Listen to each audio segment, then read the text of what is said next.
Hello, my name is Wojciech Pecka, and this is podcast Heatwave. Today, I'm delighted to welcome Dr. Beatrice Cointe. She is a doctor of sociology who specializes in social and technology studies at the Center for Sociology of Innovation and Paris School of Mines. Dr. Cointe has authored numerous academic papers on the history of climate modeling and the intersection of science and politics. Dr. Cointe, thank you so much for joining us today. Thank you for having me.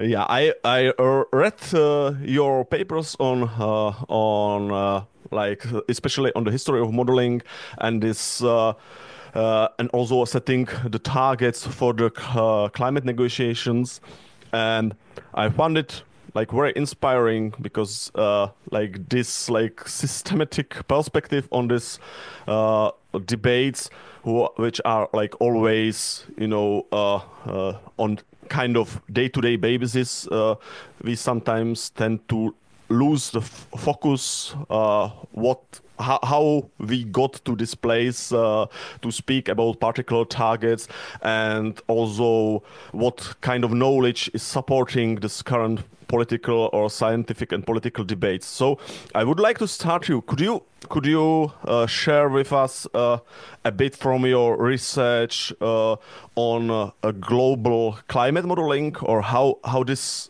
like brings like global climate models start to appear, and how they started to have some influence on policy? Maybe I will start saying a bit about different types of climate models because there are Hmm. quite a large variety and they come from different disciplines that have different history. Probably the most common types of models we think of when we think about climate models are the physical climate models. Uh, Hmm.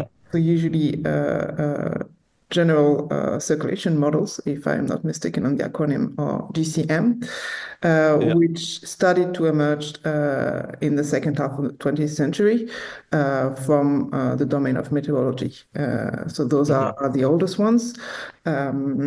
And then you have Earth system models, which are also natural sciences, so to speak, models, Hmm. but try to integrate components of the biosphere. So they're more linked to system sciences and more holistic, not just focusing on the physical, atmospheric, and oceanic components, but really integrating land uses, land especially. Hmm. And then you have the integrated assessment models, which are the ones that I've studied the most, which are quite different because they do not come from the natural sciences mostly. So IAM Hmm. stand for integrated assessment models, and they are a type of models that were developed specifically to integrate different types of knowledge so as to help decision making Hmm. on climate change. And they have quite a strong engineering and economic core, and also a bit of environmental sciences. Hmm. But they're not based on thermodynamics, for instance, as opposed to physical climate models.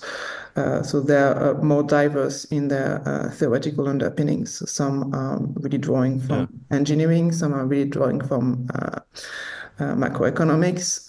Some are drawing from systems dynamics. So systems Hmm. dynamics is the limits to growth approach. I can say a bit more on that. So these Yeah. are the different types of models, and they all Mm. emerged in the second half of the 20th century, but the integrated assessment models are more recent, so they started to really develop in the 1990s. So they're much younger Hmm. models.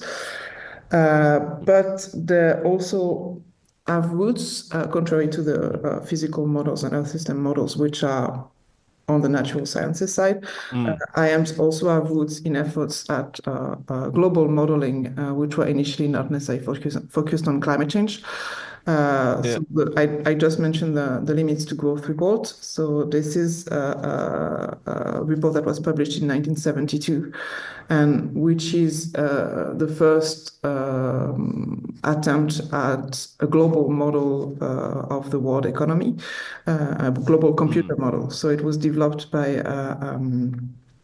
a team at MIT led by Dennis Meadows and supervised to some extent by Forrester, who was one of the founder of systems dynamics. Yeah. Yeah, can you just maybe summarize a bit like limits to growth Yeah. where what they were intended to do and what was the result? And I think that they had like pretty huge impact like in the 70s when they were published, right? And so maybe it would be great to look at back maybe on this also in the surrounding the times of their publishment and why did they have so great impact at the time? Yes. So the limits to growth report was requested by the Club of Rome, which is still exists, and it's an organization of mostly industry people and high-level civil servants in international institutions that was founded by Aureliano Peccei. And they were founded in the early 70s, and they were concerned with the impact of economic growth on the world, basically, both in social and also environmental dimensions. And so they asked for an assessment, so to speak, and they went to this group at MIT who was doing systems dynamics. So the group was founded by Forrester, which I mentioned, who had a history of developing models to study complex systems. So he worked first on modeling firms, and then he worked on modeling cities, and then he developed a model called world, the world model, to study the whole world as a systems and with the kind of same conceptualization as he had for the firm or the city. So it's really just scaling up, but still viewing things as in a systemic way. So the world is represented as some kind of subsystems which are connected and interact by exchanging information. So there's feedback loops and everything is kind of connected. But it's a very simplified version of the world, obviously, with only one unified region. And so for the report for the Club of Rome, the group, so mostly students of Forrester, so there was Dennis Meadows and Donella Meadows, and then three others whose name I cannot really pronounce. Yeah, no problem. And so they worked on the third version of the model, which was called World 3, and they made projections to 2050 of how the world would evolve if economic growth kept going, and they modeled 5 parameters, which were economic growth, use of resources, pollution, population, and of course, I am forgetting the fifth one. Maybe we can come back on it Yeah, okay. later. Yeah. Because no, I forgot the four I said, and they showed that if economic growth kept going as it was, there would be a population collapse by 2050 due to lack of food, lack of resources, and too much pollution. Yeah. And that was the scenario that was published and publicized in the book. And there was a lot of also broadcasting of the conclusions, which were very alarmist and willingly so. And there was also a lot of criticism precisely because of this alarmist tendency.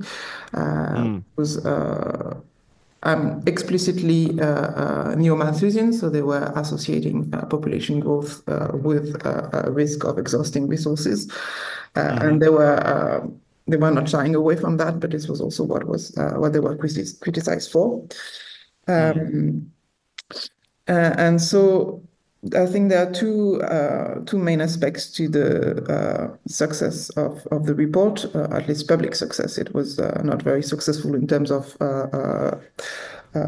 impact on policy, but on the public Yeah. debate, definitely. The first impact was that it was the first study that connected the environment and the economy at the global scale and made it exist as a global public problem, so global concern that needed action. And then a second aspect is that it was the first time that a computer model was used for that. And that was the beginning of a new approach to global problems that relied on the systemic conceptions and possibilities afforded by the development of computers in terms of calculation. So you could model more complex systems because you had more calculation power. Yeah. But then as I said, it was not very effective in terms of impact on policy because the critics of the report were more influential. So, Yeah, and what was like the critique and why was so influential, or was it like maybe even we are still not like in 2050, but we are getting closer. So is there some, or are you aware of some evaluation of these model runs after now, like after 50 years, basically? yeah. So it's hard to really evaluate the models once compared to what happened because they had one difficulty they had also was that it was very difficult to get data at the global scale at this time, and it's still difficult today. But there's a more data collection. But back then they kind of had to do with what they could find and kind of aggregate it at a global level. So it's Mm. and also because it models the world as one kind of aggregated things with no differences Yeah, between countries or regions. It's a very stylized model, so it's kind of I think misleading to compare it with what actually occurred. It would be tempting to say they were right and they had predicted things, but it could also just be kind of by chance, so to speak, or yeah, look like coincidence. what happened. It's kind of how you read it, and Mm. one of the big criticism against the models was also that it was overdetermined by the hypothesis and by what the message that they wanted Mm. to make it say. So it was to an extent constrained to lead to collapse. And if you change some parameters, you could have very different Hmm. outcomes. So I think it's tempting but misleading to like Yeah. try to assess it in terms of was it true or not. Yeah, well, but so this is also like the discussion if there like this behavior is more of the model is like kind of built itself, right? It is like that there are sharp collapses somehow, and they are pretty sensitive to initial data you feed in it, or but then how this like progressed towards like 90s, as you said, that towards like using, or how this was built as a uh, some substance or infrastructure for other development for different kind of models. Yeah. So one effect of the report was that there were first a lot of attempts to go against it, and so to developed alternatives using the Mm, same kind of argumentative strengths of the quantified models. So that led yeah. a first efforts towards developing global models, which at the time were not concerned with climate change, but concerned with environment, resources more Mm, broadly. So there was a series of attempts at this global modeling, and some of the people who were involved in that were then later involved also in integrated assessment modeling and climate economics. I think probably the most interesting counter attempt, in my view, is the model and reports developed by the Bariloche Society, which was called Catastrophe or New Society, and which was an effort mhm, led by developing countries. So the Bariloche Foundation is a foundation in Argentina. Uh-huh. And Yeah. the objective of the report was really to show that developing countries could develop, or there was a path for developing countries to develop without condemning the world to doom. Mm-hmm. Because one of the issue, we could say, with the limits to growth report is that since it doesn't distinguishes between rich and poor country, Mm. it could be used to say, well, we've reached the limits and we cannot develop any further, even if there's Yeah. inequalities. So it could be used to kind of impede Mm. development in poorer Yeah, countries. yeah. This is actually in the climate change. It's a pretty strong point. I can hear it all the time, like in the Czech discussion, that the problem actually is that we cannot do anything about the problem because like the poor countries want to develop, and there is no other way Yeah. than to just like make more pollution. Mhm. So this is kind of inevitable thing. Mm. And yeah, and that is leading to conclusion that we should not do anything Yeah. Mm. because we probably should only enjoy our time before Yeah. before anything hits the fan. Uh, Yeah. But in that case, at least the argument was not that we should not mm, do anything, but more that we should develop technologies and yeah. mostly do technology transfers from the north to the Mm, south to allow developing countries to still develop without having as big an impact on the environment mm, as modeled in the report. So that was, I think, one of the most interesting mm, counter model.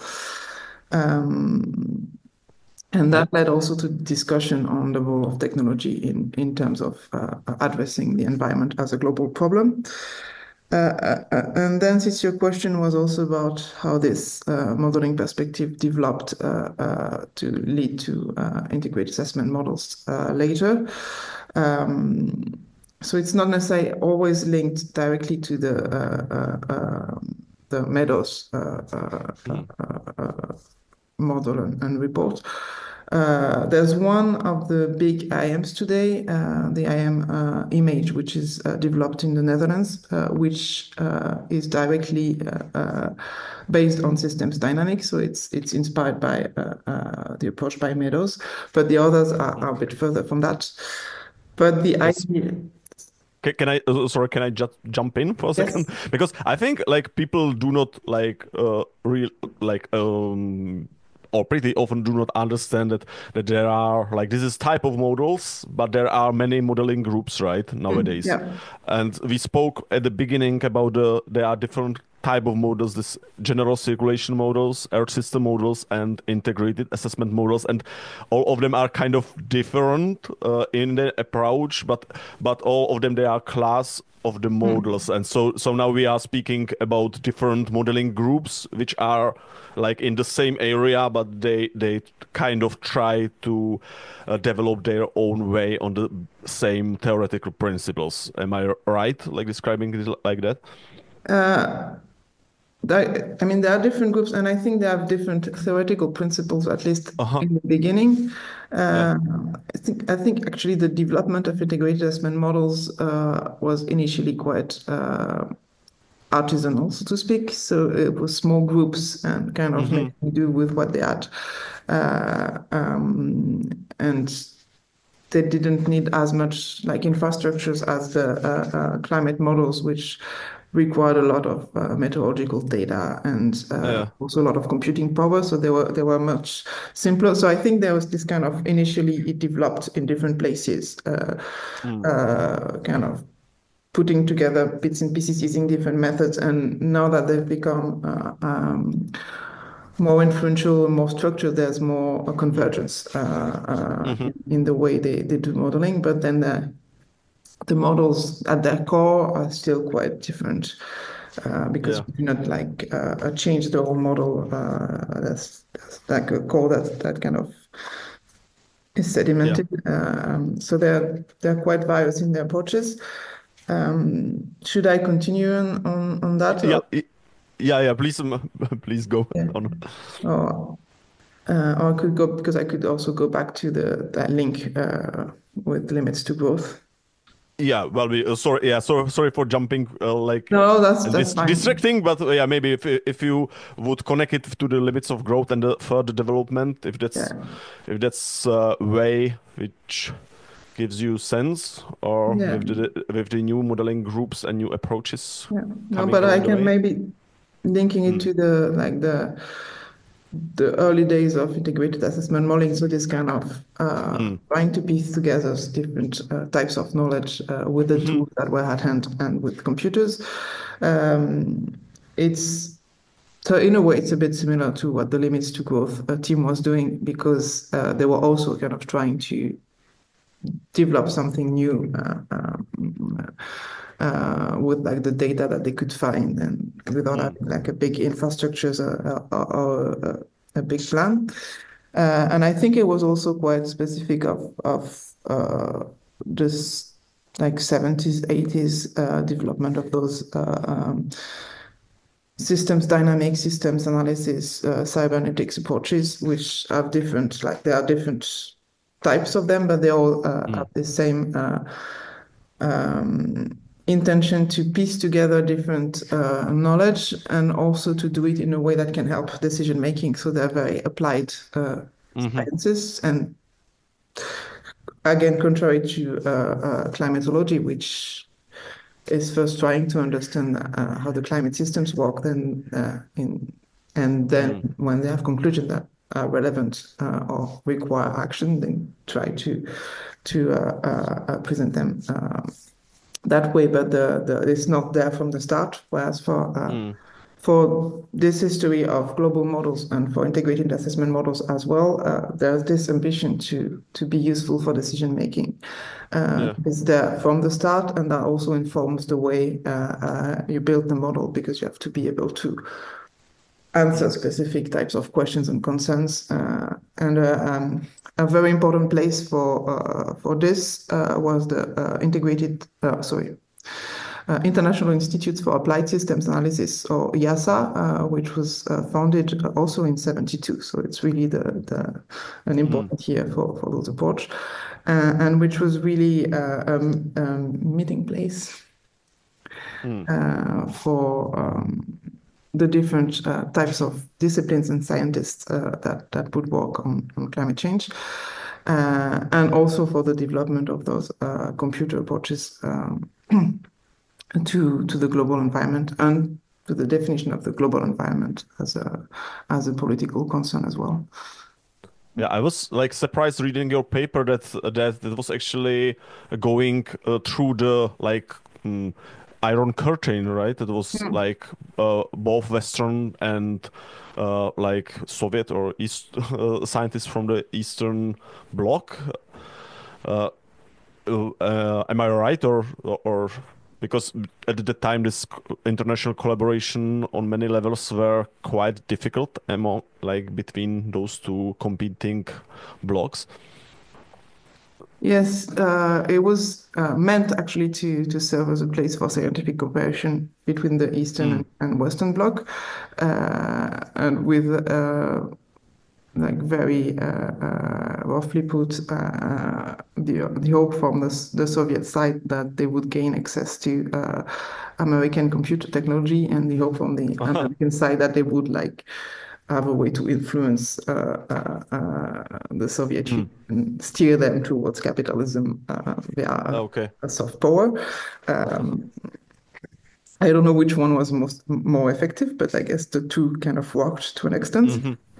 Mm-hmm. But then this meant that there was a lot of cross fertilization of ideas, Mm. but also that they could not take a stance on kind of economic organization. So they could not, they had to remain agnostic on whether it was better to have a capitalist or communist Uh-huh. system. And this is very brilliantly shown by Egle Brinzeviciute, who wrote a history of the institute. Mm. This meant that they had to find topics because they were a think tank, not a research organizations, and they were an Mm. international think tank, so they kind of have to speak to Mm. policy problems, but they could not speak about the economic aspect, and so they had to find topics that were not contentious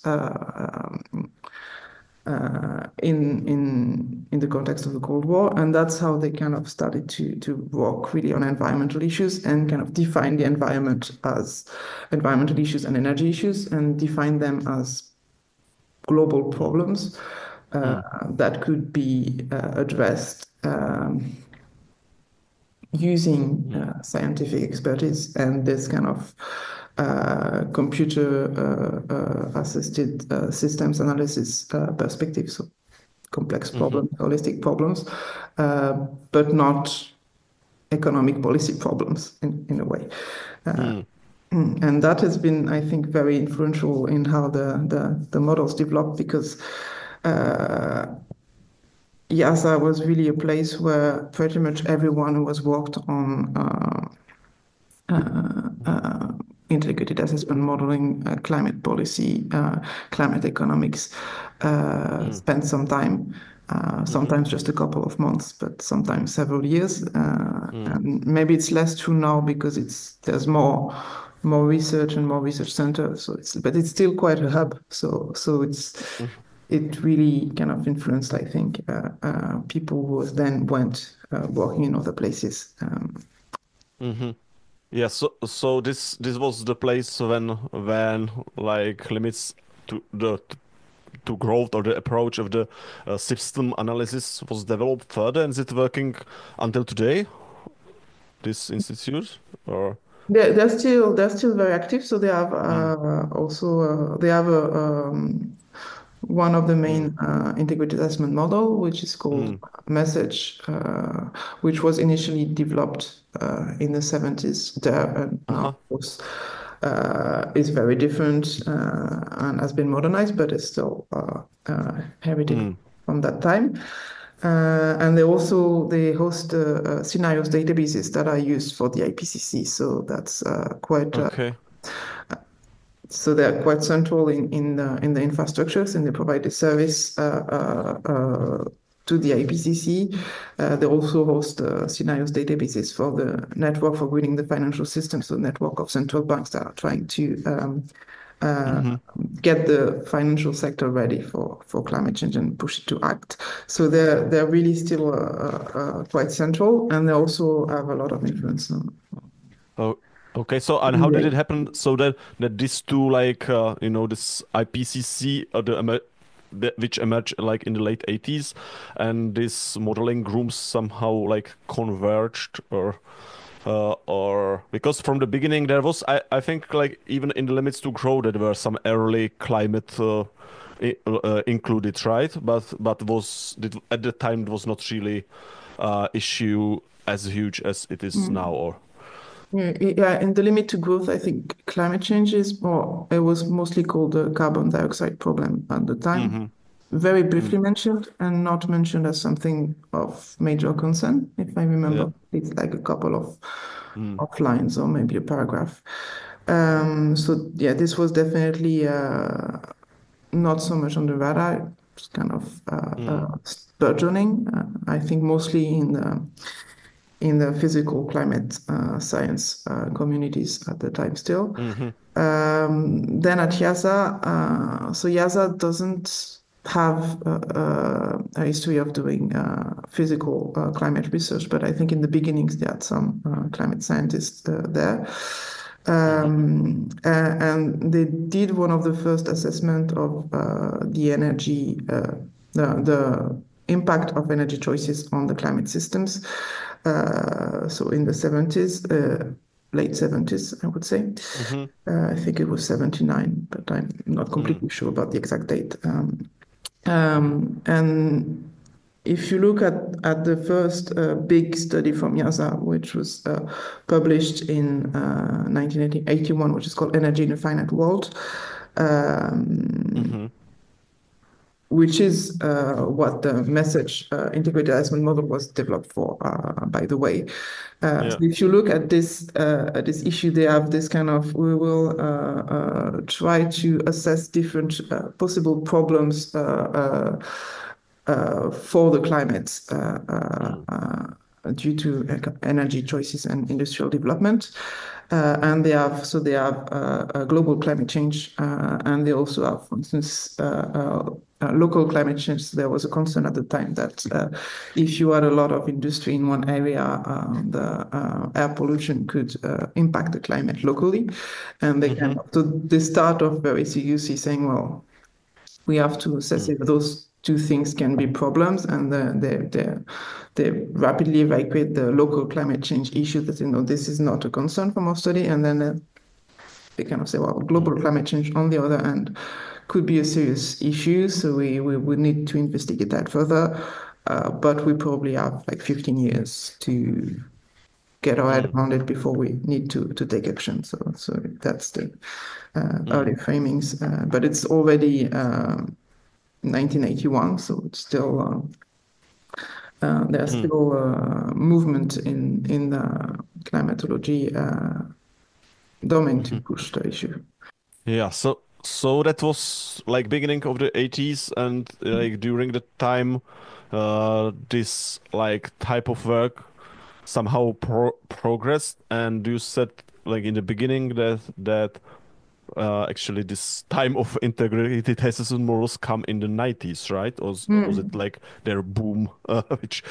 started to build? And so, and was it then connected this with this climate change issues and the establishment of IPCC, or was it yeah, something different?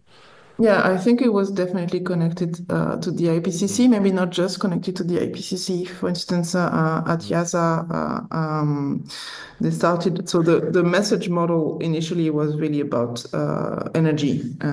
So it Mm. was not trying to link energy supply with macroeconomic structure. Mm. And then the real like kind of integration of more environmental parameters and like linked Mm. to CO2 emissions really happened in the 1990s, also at YASA, where they had the economist Tom Schelling, who did a lot of work in game theory about nuclear Mm. dissuasion, came there and really led the work of integrating the diverse knowledge, so also Mm. on ecosystems and forest. Maybe forest came later, but Mm. together to kind of work towards more integrated models. And then the IPCC was definitely a crucial factor Mm. because the IPCC, when it was created, so it was created in 1988, quite quickly stated that it needed emission scenarios for the next century. Mm. Why did they need emission scenarios? Because that would be the input for the global climate models to assess Mm-hmm. how much the climate would change. Mm. But the climate modelers could not develop those Could not. scenarios Yeah. because they kind of had no particular expertise Mm-hmm. on the economy or the industry. So that's what the first. I mean, we could. I don't know if we could call them integrated assessment models yet so early, but they then became part of this group. That was their first one of their first use, and kind of Yeah. what made them so central to the IPCC. Okay, so I try to try to recollect if I'm getting this right. Is this like this purpose of like integrative assessment models is there like to somehow to find out like or maybe create some projections based on different type of like I don't know choices, and they try to like integrate like for example impact on the environment of the economy and or maybe the impact of the emissions on the economy, like which are like kind of disparate phenomena, right? Like from one is like kind of more social and another is more like maybe physical in a case of the carbon pollution, for example. And so then they are trying to say if we do this, then we can expect that, or I'm not sure if I made my point clear, but Yeah, is they, this the work what they do? they do that, but in the And they also used to develop emission scenarios where they will model the development of the energy mm, system and the economy and maybe land use. I don't know if they were doing that mm, in the 1980s, but at least now. And then based on like the input data, which can be mm, business as usual or can include climate policy, then they will provide different trajectories of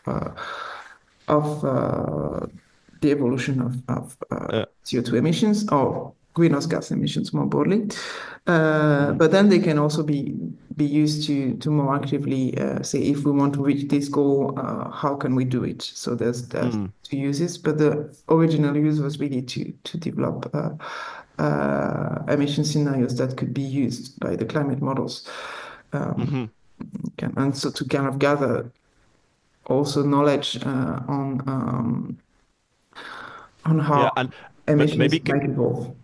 yeah, maybe can you speak or tell us more a bit about the emissions scenarios, like how they look like, because that's also a pretty we know that there are Yeah. I think there are some, but looking more under the hood, like Hmm. what yeah what they are why they are differing, and maybe you also spoke about this library of different scenarios, so Yeah. maybe how many of them there are, or Yeah, now there are really lots of emission hmm. scenarios, so it's becoming more complex. In the beginning of the IPCC, there were only a handful, and now we have, I think, about 3,000 in the Oh. latest Mm, IPCC database. So it's really a mm, lot to process now. So they're quite diverse. The most influential ones are those produced by integrated assessment models. So now we have, I think, a bit more than 30 integrated assessment models, but it's a bit mm, difficult to count them because you have different versions of each model, and then it's mhm, not always clear when it's a completely different one or not. mhm, But so the scenarios, you can actually go and see them for yourself on the IPCC scenarios database. So that's called mhm, the R6 Scenario Explorer, and then you can browse through the data. So they're basically huge sets of, or huge, they're not. You can still run them on your computer, but there's a mhm, lot of data. So they're just mhm. sort of Excel files in a way, where you have Yeah, data listed for different regions of the world and different variables, including yeah, the different type of greenhouse gases. So not all the mm, models have all the greenhouse gases, but they usually mm, have. No, I will not venture into that, but that's. mm.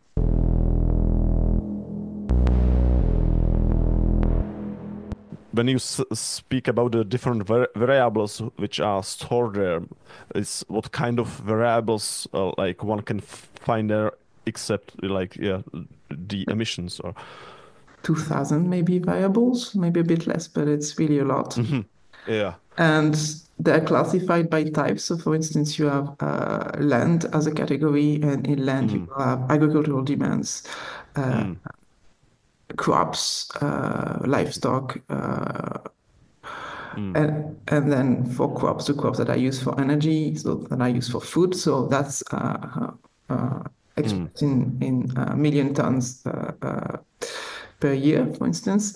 Then you mhm, have energy, and energy is definitely one of the most details, where you will have primary mm, energy, secondary energy, and then the different types like mm.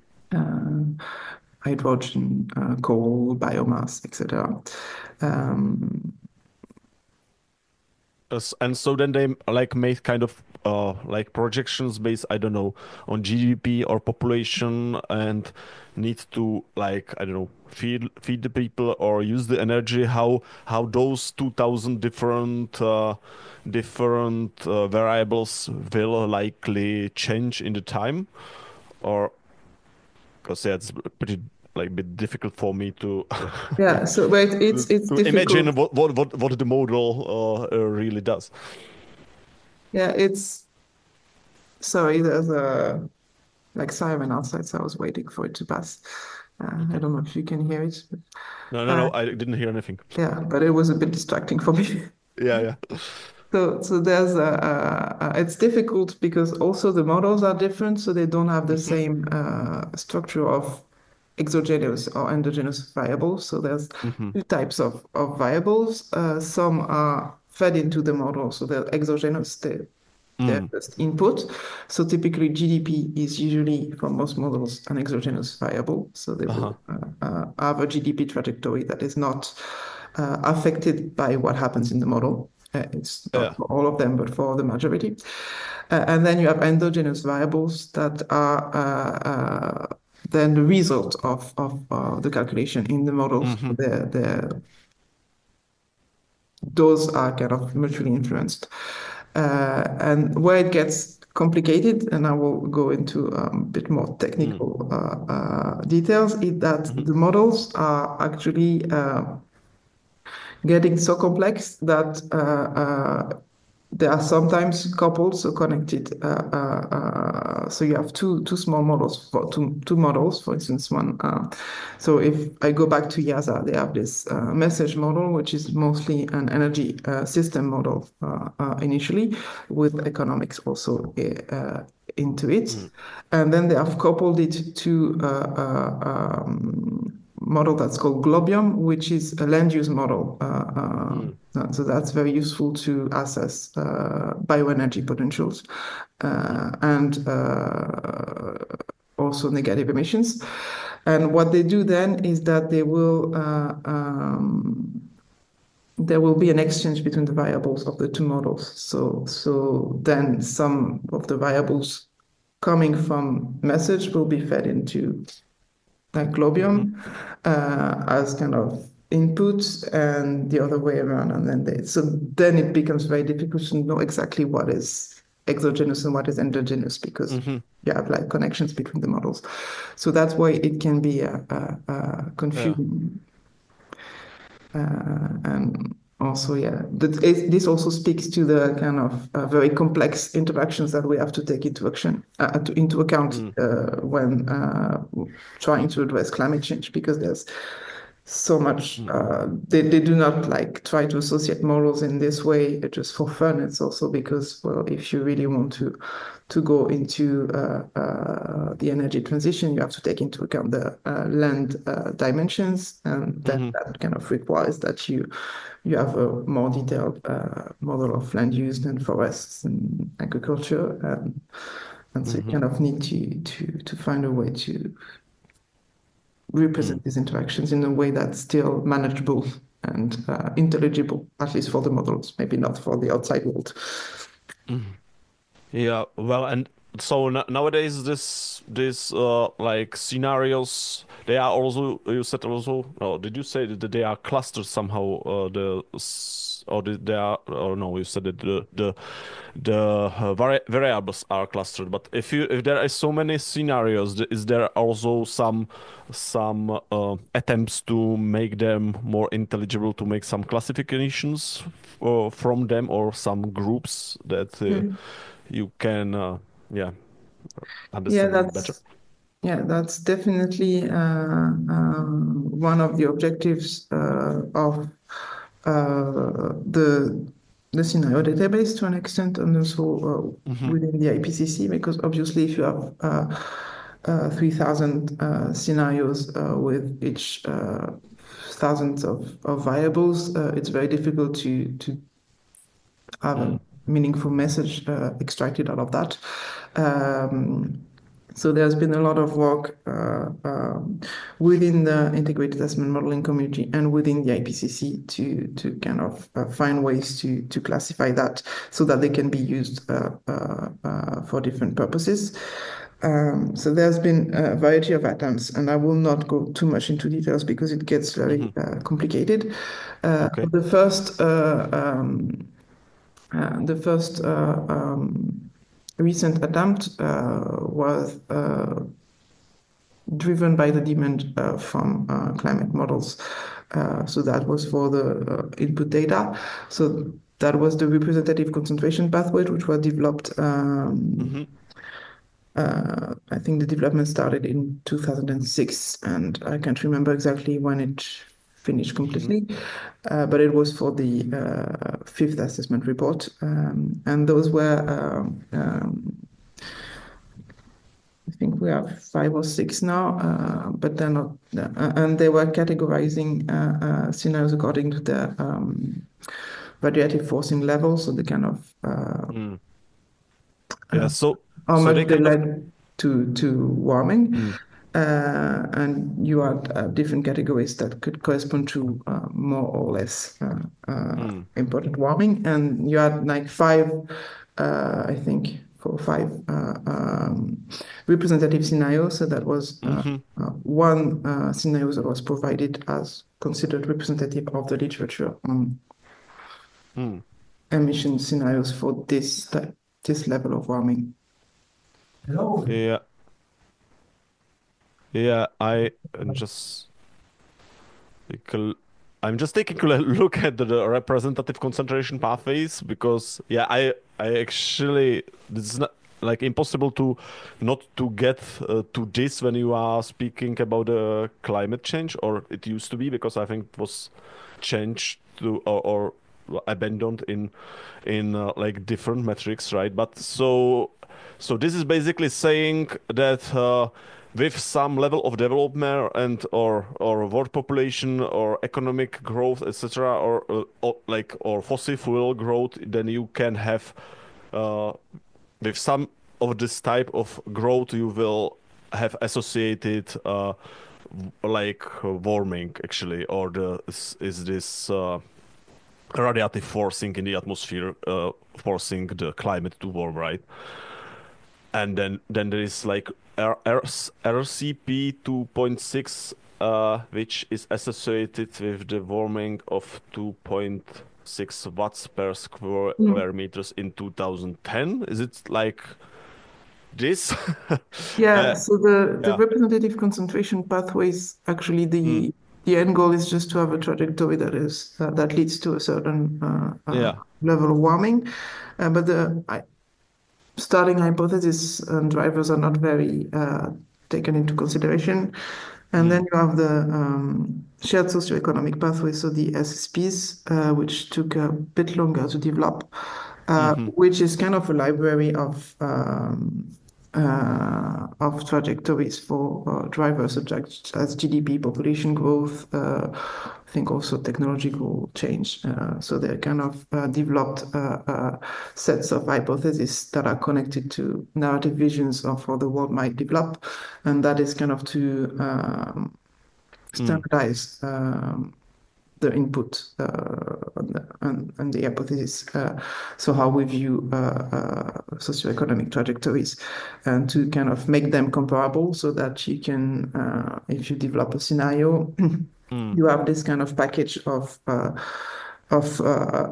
variable input variables that you can use, and that's it. That this is SSP1 or SSP2, and this is kind yeah. of coherent. As I said, it makes sense as a representation of how the world might evolve, and my scenarios is then kind of corresponding to this Mm-hmm, view of the world, and this kind of comparable to this type of scenarios. So this is really a way to work together and mm-hmm, to kind of standardize how we view the future. Otherwise, it would be also a lot of work to make sure that the scenarios sort of make sense in all these aspects, that you don't have like massive population growth and less consumption, for instance. this Mm. possible inconsistencies.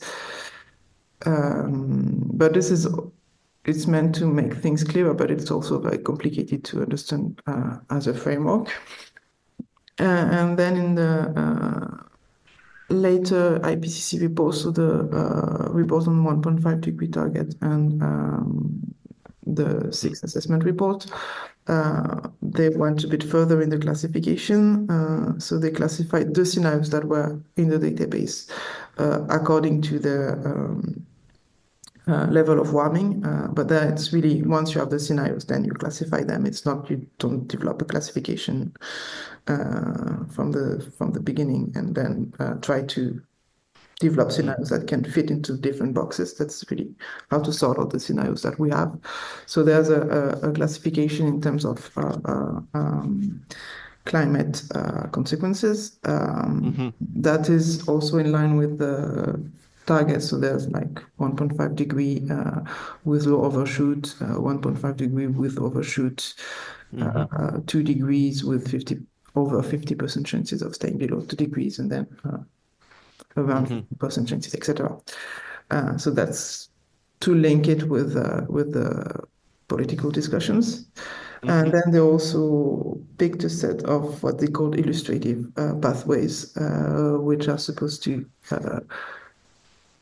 bring more sciency so that you can have a vision of different possible pathways. So they have one which is very high on negative emissions. They have one which is very high in renewable energy. They have one with low energy demand to kind of provide a view of the alternatives that are considered in the literature and in the scenario database.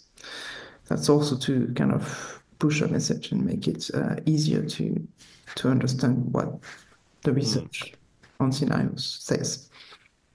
Yeah. Yeah, you mentioned now that's like speaking about this about the targets of warming, like two degrees Celsius target and 1.5 Celsius degrees Celsius target. I'm sorry. I read your paper on the history of this, like actually of the choice of these metrics, and which I found very interesting. Could you maybe make a bit of overview how we end up actually with those type of targets?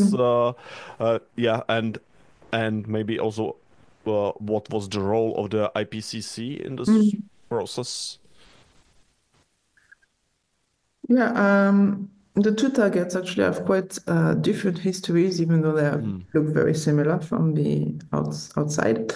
And the IPCC didn't play that much of a role in the establishment. So initially, so the 2 degree targets was adopted for the first time in the Copenhagen Conference of the Parties in 2009. Yeah. I think, yes. Kind of tend to mix them up because it was COP15 and then the Paris Agreement is in 2015. So I was a bit of a Okay. And before that, the main kind of indicator that was used was in concentration of greenhouse gases in the atmosphere. So it's like you still have a remnant of that with the organization 350 ppms, which was pushing for very ambitious targets, but it's not very widespread anymore. So that was what the discussion was about. And then a 2 degree target, I think, it emerged from a lot of different places together. It was pushed, I think, initially by John Schellenberg, who was probably at the time head of the Potsdam Institute for Climate Research, but also by, for instance, the Stockholm Environmental Institute. And so maybe coming more actually from this, the Earth System research community, actually.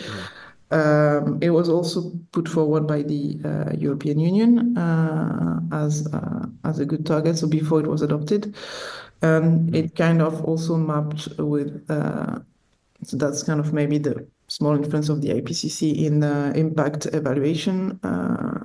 At the time, there was the burning amber diagram, so a diagram that kind of tries to assess the severity of impacts, and it's represented by a changing color, so it's gradually Mm. fades from yellow to fuchsia Mhm. or purple, and this like 2 degree sort of is where the most of the indicators turn red, but it's not very clear on the figure. Yeah.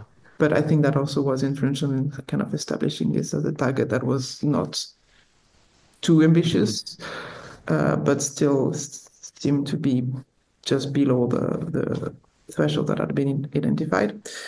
Mhm.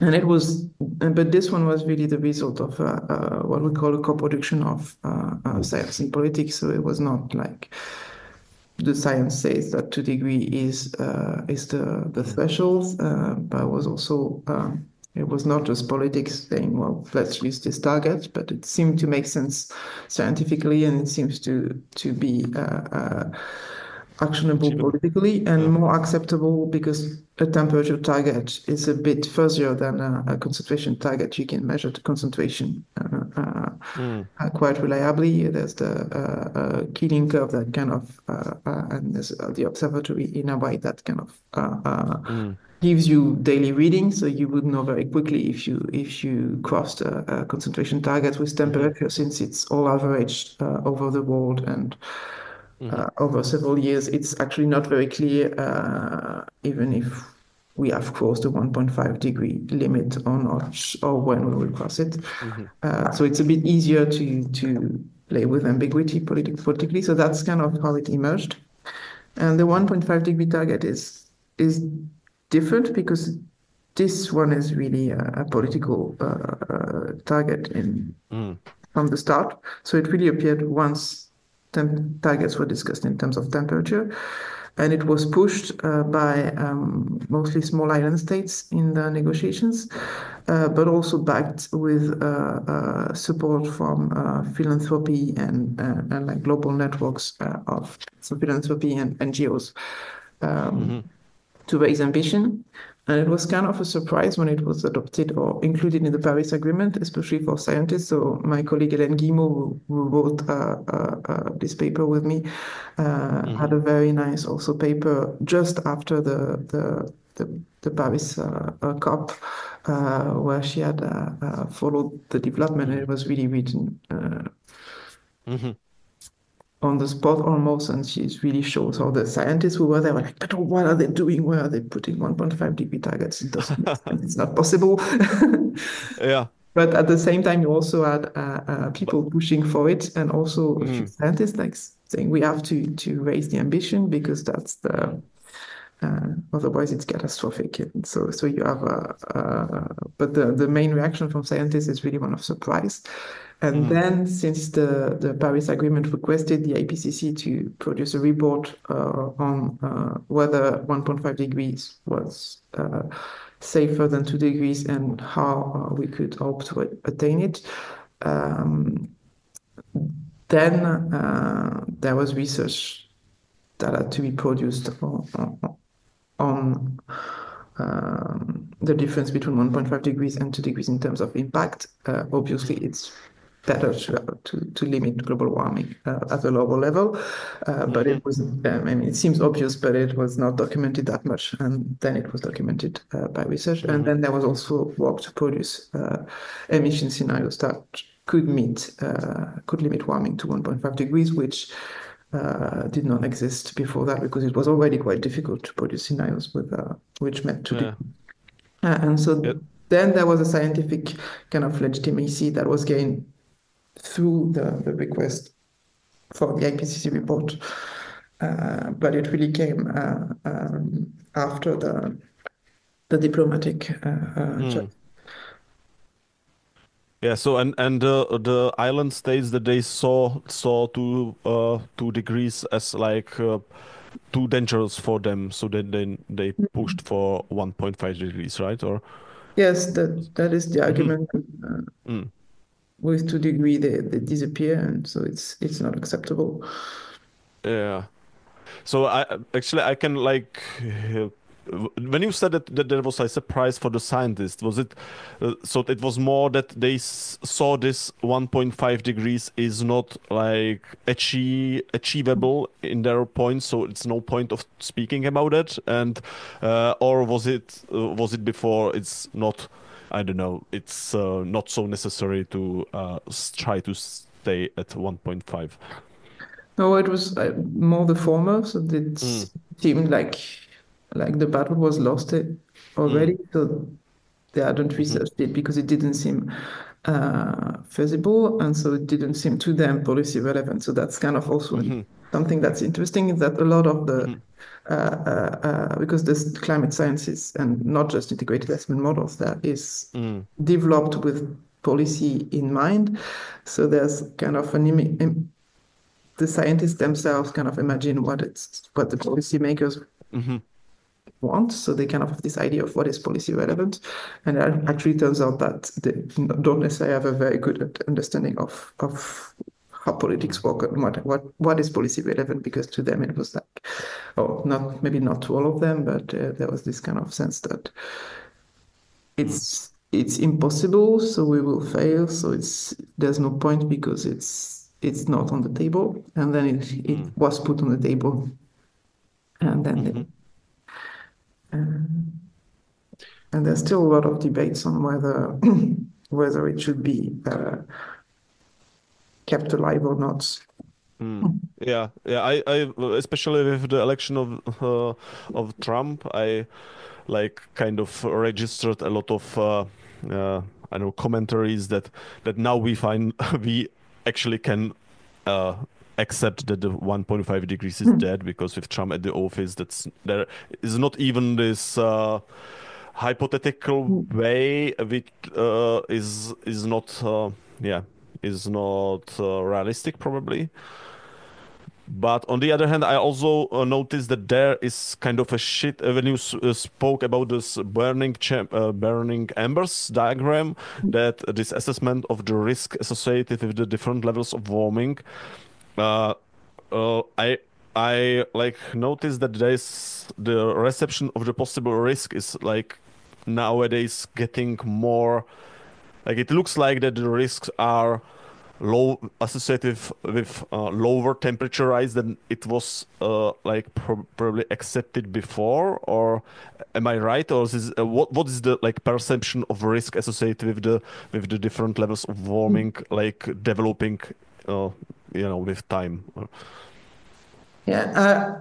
So I'm a bit less knowledgeable on Hmm. impact research, Yeah. but it's true that it looks like there's increased risk and increased ambition in the number, because if you look back, Mm, I don't know, maybe 25 years when the targets which were not adopted internationally that circulated were in concentration. The most common concentration level was 550 ppm, which mm, is, I think, probably 3 degrees warming or something like that. But it would be unacceptable today to state that as the objective. So there's been an increase in ambition, and probably since there's been more research on the impacts at lower level of warming, and also we already are quite close to 1.5 degrees, mm, so we can start to see impacts, so we kind of realize, because it used mm, to be very abstract, and there's a bit more like experience. There's an increase, I guess, less tolerance for mm, the impacts in a way. And there's also been more research on the impacts of 1.5 and 2 degrees than there used to be.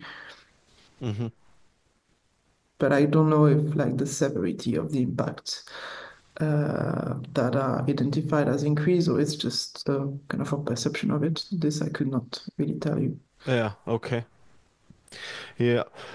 Uh, and please, maybe we are like getting to the second or to the like closing of this interview, but I have like some questions at the end. Maybe can like could you like maybe summarize a bit the development of the IPCC as a body because you already spoke about it. It's like kind of on the edge between the science and politics, right? And that they are kind of mutually reinforcing. And in the discussion, I pretty often can hear that that's IPC is as political. It's the agenda, of the politicians being imposed on the scientists, and they want their money, etc. Because I'm studying like Mhm. climate science denial, so this is like what I Yeah. hear the most. But on the other hand, then sometimes you have voices which present IPCC like as a pure scientific voice, which also doesn't like reading your papers Mhm. being exactly true. So maybe could you try to describe it in like in more like exact way, or and maybe also if you have some remarks on the development of the IPCC, if it was Yeah. changing during the time, and what in what point it is now, and what future Mm. is in ahead. Yeah, so the key thing about the IPCC is that its mandate is to be policy relevant but not policy Mm, prescriptive, which is mm, very clearly a fine line because what when you decide relates a bit to what I said about how scientists perceive the 1.5-degree target. When you decide what is relevant, you also kind of shape what is possible or what is discussed. So that is in a way prescriptive. mm, So whether or not you decide to include the 1.5-degree target limit as something that is within what is thinkable to do in terms of objectives has an impact mm, in a way to an extent on what policy is, but they don't. The IPCC will never tell like mm, you have to do that. mhm, Um, and there's another aspect to this mandate is also that the IPCC reports are written by scientists. Uh, so they have to be sound scientifically. They have to include peer-reviewed literature, and the scientists work independently, at mm, least from politics. There's some politics within the IPCC, but that's another issue. There's some politics in any organization anyway. But then the summary for policymakers are approved line by line by government, and the whole reports are also approved by government. And then once you move to the approval, you're in a really diplomatic setting. And there are some things that cannot be put in summary for policymakers because they will be they are taken away by government. So mhm, it's not really possible to have a classification of developing countries and developed countries, for instance. And it's very mm, difficult to have data that points at specific countries. And it's mm, mm, so there's this aspect too that kind of limits mm, what the IPCC can say because what the messages that are then broadcast are the messages in the summary for policymakers, not the whole report. mhm, Um, so that's the two kind of sources of ambiguity in the IPCC in terms of interaction between science and politics. But there's also a lot of work that is carried out to kind of maintain the distinction and really keep some kind of neutrality for the IPCC, which is really the neutrality of the IPCC. It's not, it's a very specific genre of neutrality. So it's, if you look at the way the IPCC chair will present the reports, it's very interesting to see how they kind of, mm, try to navigate and they will always say, at least Jim Ski, the current chair, if asked a question, like for instance, to echo one of the questions the topics you had listed, why is there no degrowth in the IPCC? Jim Ski will always reply, well, the IPCC assesses knowledge that is in the peer-reviewed literature. So if mhm. you want to see if there is literature on degrowth, then there will be degrowth in the IPCC. But if there's no literature, Yeah. we cannot talk about it. Mm, It's kind of the rules and procedures are very important as a way to mhm, frame the neutrality of the IPCC and its position and what it will speak about and what it will not.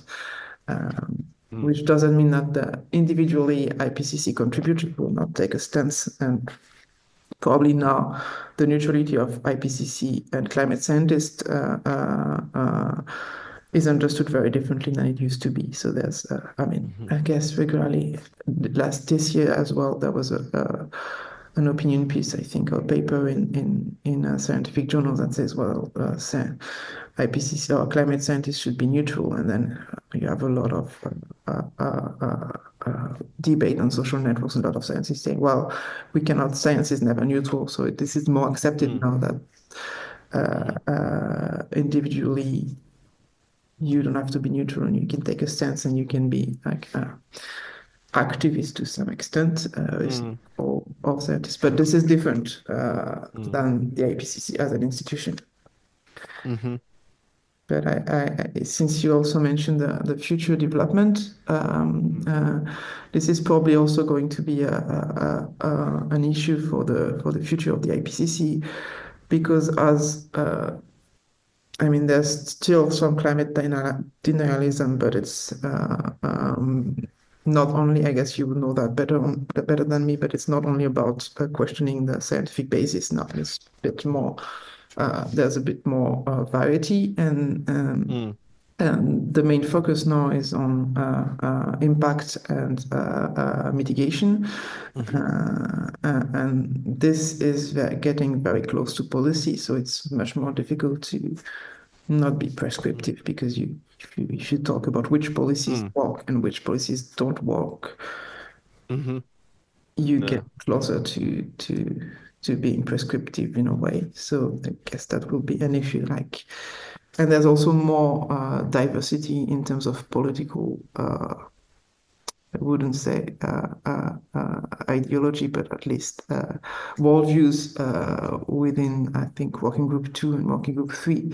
And this kind of colors the types of knowledge that is produced. So if there's an increase in the scope of the knowledge-based and literature that is assessed in the IPCC, you can get to very conflicting messages across different chapters. So this started to emerge in the last IPCC report, where you had a lot of within Working Group 3, a lot of criticism against integrated assessment models, and also a lot of approaches that are more focused on sufficiency, to a smaller extent degrowth, but degrowth will be present in the next report, because there's now literature being produced on it.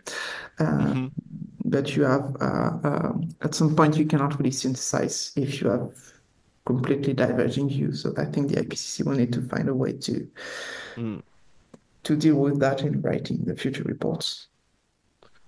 Yeah, so that was this IPCC is based in the scientific knowledge that it's looking specifically to the peer-reviewed literature, and then it's trying to make some reports to the policymakers and to the public, right? It's making it so, which brings them more to the contact actually with the policy sphere. So they are somewhere in the edge, or yes. But they are also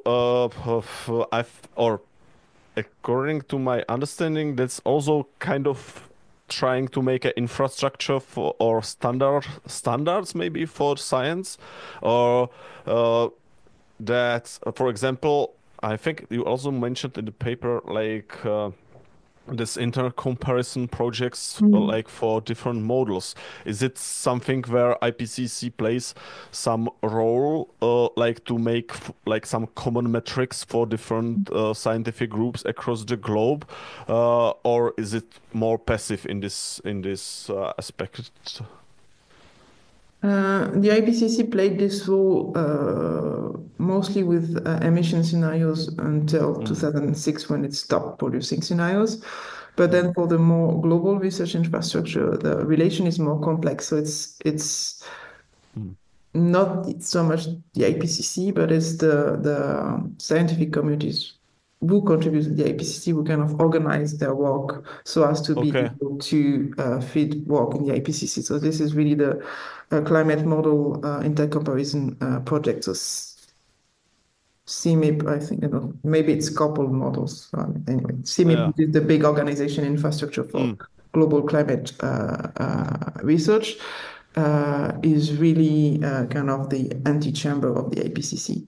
So it's the same people mostly, and Okay.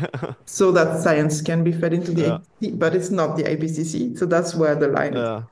So important. they are parallel, like next to IPCC process. Yeah. That's. So it's Mm. it's science, and then once it's published, it becomes input to the IPCC, and then the IPCC is Mm-hmm. taken up into this more diplomatic procedures and more Mm-hmm. constrained.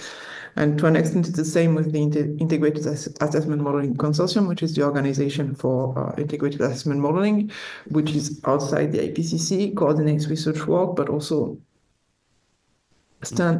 develop standardizations and data infrastructures and ways of working together that mean then the research that is published is ready-made for the APCC, so to speak. And this, you will find the same kind of people who are influential in the Integrated Assessment Modeling Consortium and in Working Group 3 of the APCC, but they don't have the same role officially, at least. Mm-hmm. Yeah, and you also mentioned like this criticism of integrated assessment models inside the IPCC. Maybe could you a bit assess what was the point of the critique? And maybe you spoke about different working groups in the IPCC, and I'm not sure that everybody is familiar Yeah. with them. So if you could present them and what was the what was the reason for this tension or criticism? Yeah, so the IPCC has three working groups. The working group one is deals with the physical basis of climate change. So it's really the Mm, climatology, climate science, paleoclimatology mm, models. So they develop the physical mm, science aspect. And then working group two is on impact, adaptation, and vulnerability. So it's the most diverse of the working mm, groups, I think, in terms of approaches. Probably the one where there's most social sciences as well. And it's looking more also into regional and local impacts mhm, with very varied perspectives. And then working group three is the one focusing on mitigation, and that's where the integrated assessment modelers are represented, and they're mm, actually quite influential in the group because they have this ability to produce like global pathways that are very mhm, easy to, in a way, to use as a message mhm, to the public then, because you can just say, okay, 1.5 degree targets requires emissions to peak at mm, this point in time, for instance. mhm, But there's also more expertise represented there. You have a lot of engineering, not that many economists actually, and now more and more social mhm, sciences also that are represented there. And in the last report, there were authors that were quite critical of the influence of integrated assessment models because they are very global models and mm. very complex models. So you cannot really read the hypothesis we mentioned. We talked about that before. What is Uh-huh. the input? Yeah. What is the output, etc. Mm, Um, and there's been a bit of work to push alternative approaches, also sometimes modeling approaches that are more sectoral or take into account more diverse versions of the economy, for instance, mhm, that are a bit more critical of technology or mhm, options, and especially the work on sufficiency, which was pushed quite a lot in the latest report, was a bit orthogonal, I would say, to integrated assessment modeling. So we'll see how it plays out in the next cycle. o- okay. Okay, maybe we will discuss it like in some future interview. Mhm. Thank you very much for this interview today. I was like really happy to go through all this aspect, which is pretty difficult to go through usually because usually in the media or in the papers you just like got the result of the work and not focusing what is behind it. So thank you again for joining me on Heatwave, and I look forward to continuing the conversation somewhere or somewhere in the future. Thank you very much for having me on the Heatwave podcast, and same, I also look forward to continuing the conversation.